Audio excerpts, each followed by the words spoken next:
एक सवाल जो हर आम सा शख्स पूछना चाहता है और अक्सर हम इसका ज़िक्र करते रहते हैं कि मकाफ़ात अमल है। आपने ऐसे किया था लिहाज़ा आपके सामने आ गया।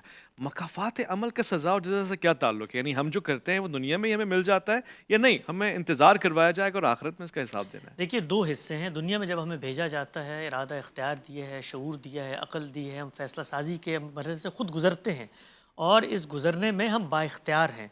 जब हम गुज़रते हैं तो इसके साथ-साथ दुनिया में एक निज़ाम भी मौजूद है। अल्लाह ताला ने उस निज़ाम के बारे में बताया है कि खलक़स समावाति वल अर्द बिल हक़, ये कुछ ठीक-ठीक उसूलों पे बना हुआ निज़ाम है।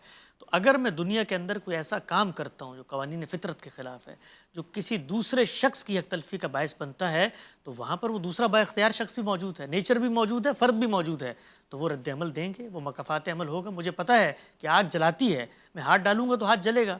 तो ये मामला तो दुनिया में हो रहा होता है। लेकिन इससे आगे बढ़ के जो एक पूरा तसव्वुर है कि हर नेकी और हर बदी उसका यहीं पर मकाफ़ात अमल हो, इसको हमारे यहाँ बाज़ सूफ़ियाना तसव्वुरात में कारमा के तसव्वुर से कर्म। बयान किया जाता है। दीन इस्लाम में ऐसी कोई चीज़ नहीं है। इस्लाम ये बताता है कि एक दिन आने वाला है, जिस दिन ये सब कुछ होगा, वो है जज़ा और सज़ा का दिन। अगर वही दुनिया में होना था, तो फिर आखिरत की कोई ज़रूरत नहीं है। और दूसरी चीज़ ये है कि अगर मुझे सज़ा मिल रही है, तो मुझे शऊर होना चाहिए कि मेरा ये जुर्म था। कारमा के अंदर तो ये होता है ना कि जी मुझे पिछले जन्म की सज़ा भी दे रहे हैं। हुँ। गोया मैं इस वक़्त भी किसी जज़ा और सज़ा की सूरत हाल में हूँ, जो मैंने पहले कुछ गलत काम किए थे। तो जज़ा और सज़ा हमेशा शऊर से मुतल्लक़ होती है। मुझे पता होना चाहिए, मैंने क्या किया और मेरे अंदर शऊर होना चाहिए कि मुझे सज़ा मिल रही है। तो दीन इस्लाम ये कहता है कि जज़ा और सज़ा के अटल कवानीन वो दुनिया के अंदर चल रहे हैं। अल्लाह ताला कौमों के साथ भी मामलात करते हैं। फिर पैगम्बरों के साथ भी खुसूसी कानून है जज़ा और सज़ा का।